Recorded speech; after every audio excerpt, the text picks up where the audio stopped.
तो एपिसोड की शुरुआत वहीं से होती है जहां पिछला पार्ट खत्म हुआ था। गंते को अपनी गलती रियलाइज होता है, इसलिए वो बहुत रोता है। अगले दिन जब मुने हॉस्पिटल पहुंचती है तो उसे पता चलता है कि उसके लिटरेचर क्लास को बंद कर दिया गया है, क्योंकि पिछली बार उसकी वजह से उस पेशेंट की हालत खराब हो गई थी जो उसे अपनी बेटी समझ रही थी। मुनिया गुस्से में डायरेक्टर को ढूंढने लग जाती है, तभी उसे वो पेशेंट मिल जाती है तो वो मुनियो से माफी मांगती है, पर मुनियो तो उसे गुस्से में डांटने लगती है कि तुम्हारी वजह से मेरी जॉब चली गई, तुम इसकी भरपाई कैसे करोगी। तभी उस लेडी का शॉल नीचे गिर जाता है जिसे वो लेडी बहुत ध्यान से देख रही थी, तो मुनियो उस शॉल को उठा लेती है और कहती है कि मेरी माफी के बदले मुझे ये शॉल चाहिए। तो वो लेडी बहुत सोचकर वो शॉल दे देती है। इसे लेकर मुनियो चली जाती है तो वो लेडी गंते से कहती कि अब मैं आजाद हो गई हूँ अपने गिल्ड से, क्योंकि अब तक वो गिल्ड में थी कि उनकी वजह से ही उनकी बेटी की जान गई है और मरने से पहले ये शॉल उनकी बेटी ने ही उन्हें दिया था। गंते मुनियो के पास आकर कहता है कि तुमने बहुत अच्छा काम किया, तुमने अनजाने में ही उस लेडी को अपने गिल्ड से आजाद कर दिया। जो सुन मुनियो बहुत खुश होती है और अब वो भी अपनी मॉम के डर से अपने आप को आजाद करने के लिए घर आकर अपने बाल काट देती है, जो कि अब तक वो अपनी मॉम की डर की वजह से नहीं काट पाती थी, पर फाइनली हिम्मत करके वो अपनी मॉम के खिलाफ चली गई। गंते जब घर आता तो वो बहुत खुश होकर उसे अपने बाल दिखाती है, लेकिन वो सही से बाल नहीं काट पाई थी, इसलिए गति उसके बालों को प्रॉपर शेप एंड साइज में कर देता है, जिससे मुनियो बहुत ज्यादा खुश होती है और गंते से पूछती कि वो कैसी लग रही है। गंते कहता है बहुत ब्यूटीफुल। अगले दिन जब सांते मुनियो को छोटे बालों में देखता है उसे तो ये बिल्कुल पसंद नहीं आता, क्योंकि उसे मुनियो बड़े बालों में ही अच्छी लगती थी। जो सुन मुनियो को तो बड़ा गुस्सा आता है। फिर जब दोनों एक कैफे गए होते हैं, वहाँ मुनियो का एक फैन उसका ऑटोग्राफ और साथ में एक सेल्फी लेने की बात करता है। मुनियो मान जाती है, गंते को उनकी फोटो खींचने के लिए कहती है। अब उस बंदे को मुनियो के इतने क्लोज देखकर गंते को तो बहुत जल्दी होती है जो देख मुनियो तो जानबूझकर गति को और फोटोज क्लिक करने के लिए कहती है। फैन के जाने के बाद मुनियो उससे पूछती है कि क्या तुम जेलस हो रहे थे, और गति कहता है नहीं तो मैं क्यों जेलस हूँगा। ये सब बोलकर वो हॉस्पिटल जाने लगता है, लेकिन वो तो सच में बहुत जेलस था, जो मनिंग भी जानती थी। इधर मुनियो के डैड को हॉस्पिटल में एक गाना सुनाई देता है जो कि अक्सर उनकी वाइफ गाया करती थी, इसलिए उन्हें लगने लगता है कि उनकी वाइफ यही कहीं है। वो ये बात डायरेक्टर को भी बताते हैं। डायरेक्टर सीसीटीवी में देखने लगते हैं कि मुनियो के डैड के रूम के आसपास कौन कौन सबसे ज्यादा जाते हैं। हॉस्पिटल के स्टाफ के अलावा सिर्फ फोरेन नाम की एक पेशेंट सबसे ज्यादा बार उनके आसपास देखी जाती है, इसलिए डायरेक्टर को डाउट होता है कि कहीं उन्होंने ही तो वो गाना नहीं गाया है। उनसे पूछने पर तो वो साफ मना कर देती है। देन इधर घर पे सांते मुनियो के पास वो ड्रीम कैचर देख लेता है, तो दोनों ही वो मेरा है कहकर बहस करने लग जाते हैं। इसी छीना झपटी में वो ड्रीम कैचर फट जाता है, जिससे तो सांते को बहुत ही ज्यादा गुस्सा आता है और फिर इनकी घमासान फाइट शुरू हो जाती है। कुछ देर में गांगदे घर आता है तो उन्हें लड़ता देखकर हैरान होता है, लेकिन ये दोनों लड़ना बंद ही नहीं कर रहे थे, इसलिए गांगदे चिल्लाकर उन दोनों को एक दूसरे के बाल छोड़ने के लिए कहता है, तो दोनों गुस्से में अपने अपने रूम में चले जाते हैं। देन गंते सांते को समझाने आता है इस ड्रीम कैचर की जरूरत मुनियो को जाता है, क्योंकि इसे उसे बुरे सपने नहीं आते, इसलिए सांते उसे ये देने के लिए मान जाता है और कहता है कि मैं तुम्हें उसके साथ शेयर नहीं करूंगा। तो गंते उस ड्रीम कैचर को फिर से सिलने लगता है। मिनिंग आती है तो उसे बताता है कि गंते तुम्हें देने के लिए मान गया है। मुनियो का गुस्सा थोड़ा शांत होता है। देन मुनियो फिर से उसे आज उसके जेलेसी के बारे में याद दिलाकर उसे टीज करने लगती है। देन वो गंते की गोदी में ही सर रख के सो जाती है। नाइट कैचर को बनाने के बाद गंते उसे अच्छे से सुला देता है। फिर अगले दिन तीनों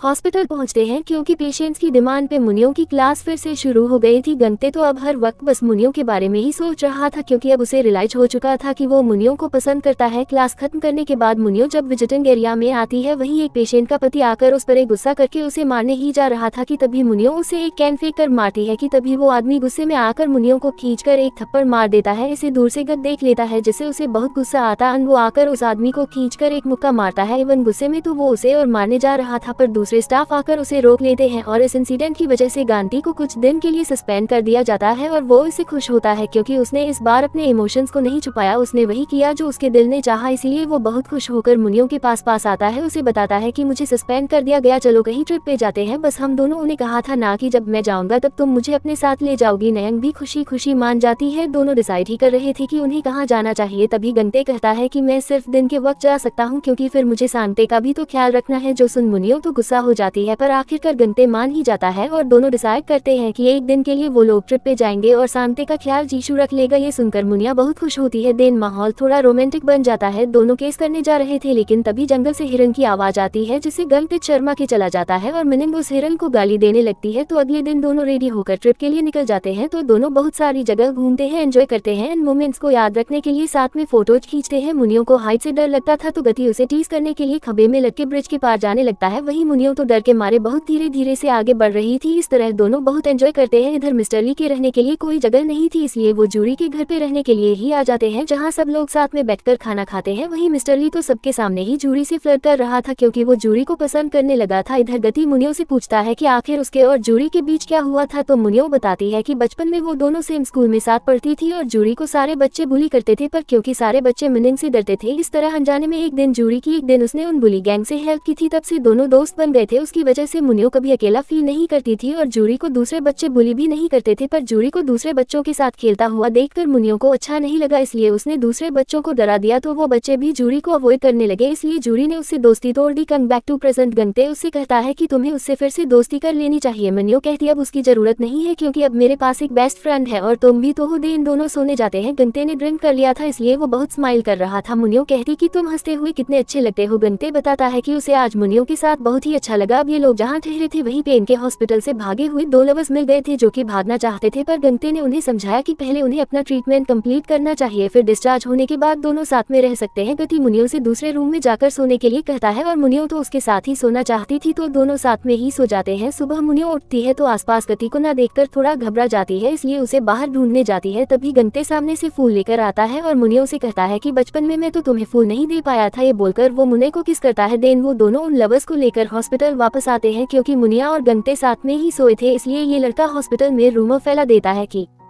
गंते और मुनियो एक कपल है। ये बात और बढ़ चढ़ के हॉस्पिटल में फैल जाती है। आखिर में ये रूमर बन जाता है कि दोनों जल्दी ही शादी करने वाले हैं। ये बात सांते भी कुछ स्टाफ को बात करता हुआ सुन लेता है और वो समझ जाता है कि गत मुनियो के साथ घूमने गया था, इसीलिए वो गंते पे गुस्सा करता है कि तुमने मुझे झूठ बोलकर मुनियो के साथ घूमने गए थे। देन उससे पूछते हैं कि तुम मुझसे या मुनियो से ज्यादा प्यार करते हो। गंते कहता है ऑफकोर्स तुमसे, पर सांते कहता है कि तुम झूठ बोल रहे हो, क्योंकि बचपन में तुम चाहते थे कि मैं मर जाऊं, इसलिए तुमने मुझे बर्फीले पानी में गिराया था और जब मैं डूब रहा था तब तुम भाग गए थे। गंते उसे समझाना चाहता था, पर सांते तो जोर जोर से चिल्लाकर कहने लगता है कि मेरा भाई गति मुझे मारना चाहता था। इस सब सुनकर गत बहुत ज्यादा रोता है, क्योंकि कुछ पल के लिए ही सही उसने चाहा था कि उसका भाई मर जाए। इस बात को वो झुठला नहीं सकता, इसलिए वो बहुत दुखी होता है। इससे सांते की तबीयत बिगड़ जाती है, इसलिए उसे कुछ टाइम के लिए एडमिट किया जाता है। जाम सपाक उसका ख्याल रखती है। इधर गंते तो बहुत ही ज्यादा गिल्ट में होता है। मोर्निंग उसे चेयरअप करने की कोशिश करती है और गंते उसे अकेला छोड़ने के लिए कहता है। मोर्निंग उसे कहती है कि उस इंसिडेंट में तुम्हारी कोई गलती नहीं थी, तुम्हारा भाई खुद गिर गया था पानी में। पर गंते कहता कि मैं इसे झुटला नहीं सकता कि मैंने कुछ पल के लिए यही सही पर चाहा था कि मेरा भाई मर जाए, इसलिए मैं उसे वही छोड़कर भाग रहा था। तुमने मुझे बचाकर सही नहीं किया, जिस वजह से मुझे ऐसी जिंदगी जीनी पड़ रही है। ये बोलकर वो चला जाता है। सांते धीरे धीरे ठीक हो रहा था। मिसबाक से उसकी अच्छी दोस्ती हो गई थी, पर सांते अभी भी गंते से बात नहीं कर रहा था, इसलिए गंते बहुत दुखी था। तो मुनिंग उससे बात करने आती है। उसे कहती है कि आखिर तुम कब तक अपनी फीलिंग्स छुपाओगा अपने भाई से। तुम्हें सब कुछ क्लियर कर लेना चाहिए कि तुम मेरे साथ भी रहना चाहते हो। थोड़ा सा तो अपनी खुशी के बारे में सोचो, फिर कब तक तुम अपने भाई के साथ बंधे रहना चाहते हो। इस पे गंते कहता है कि मैं ऐसा नहीं कर सकता, क्योंकि मेरा भाई मेरे लिए सब कुछ है, इसलिए शायद हम दोनों के बीच जो कुछ भी है उसे ही खत्म करना सही रहेगा। ये बोलकर वो दुखी होकर जाने लगता है, जिसे मिनिंग भी बहुत रोती है। डिस्चार्ज होने के बाद सांते जूरी के घर पे रहने आ जाता है, तो गंते आकर उसे माफी मांगता है। उस दिन उसे डूबता हुआ छोड़कर भागने के लिए ते जानता था कि उसका भाई उसे कितना प्यार करता है, इसीलिए उसे माफ कर देता है। तो दोनों भाई फिर से यही रहने लगते हैं। अगले दिन मिनियो के डैड रिन पे अटैक कर देते हैं, क्योंकि वही वो गाना गुनगुना रही थी जो उनकी वाइफ गाया करती थी, इसीलिए वो रिन को मंस्टर बोलकर उसका गला दबाकर मारने की कोशिश करते हैं और गंते एंड बाकी स्टाफ आकर उसे छुड़ाते हैं। इस बार कोरेन से पूछने जाती कि आखिर मिस्टर को ने तुम पे अटैक क्यों किया। ओरेन बताती कि वो मुझे मंस्टर बोलकर मारने आ गया, पर असल में ये ओरेन बहुत ही मिस्टीरियस थी। वो हमेशा दूसरे पेशेंट्स को प्रोवोक करती थी और बहुत ही अजीब तरह से उनसे बातें करती थी। आज भी उस पर अटैक होने से पहले उसने मुनियो के डैड को उसने कहा था कि क्या तुम मुझे फिर से मारना चाहते हो। जोसन उन्हें लगा कि ये उनकी वाइफ थी, इसलिए उन्होंने इस पे अटैक किया था। गंते इस बारे में डायरेक्टर से बात करने आता है। डायरेक्टर कहते हैं कि अगर मुनियो के डैड को ऐसा फील हो रहा है उनकी वाइफ आसपास ही है, तो हो सकता है शायद उनकी वाइफ जिंदा हो। ऐसा है तो वो अपनी बेटी और हस्बैंड के पास जरूर आएगी। अब आज मुनियो का बर्थडे था और वो घर पे अकेली बोर हो रही थी, तो वो गंते को बुलाने के लिए मैसेज करती कि आज मेरे लिए बहुत खास दिन है, पर गंते उसका कोई रिप्लाई नहीं देता, इसलिए वो सांते को मनाने के लिए जूरी के घर आ जाती है। उसे ये ड्रीम कैचर देकर उसे वापस चलने के लिए कहती है, पर सांते मना कर देता है। कहता है कि कोई अपने बेस्ट फ्रेंड से झूठ नहीं बोलता, झूठ बोलकर अकेले घूमने नहीं जाते, इसलिए उसे झूठा झूठा बोलकर दरवाजे बंद कर देता है। मुनियो साइड होकर घर चली आती है। इधर हॉस्पिटल में ओरेन एक केयर गिवर के सर पे पत्थर मार के भाग गई थी। जाने से पहले उसने उस केयर गिवर को कहा था कि आज उसके लिए बहुत ही खास दिन है। सुन के गांडे घबरा जाता है और मुनियो के घर के लिए निकलता है।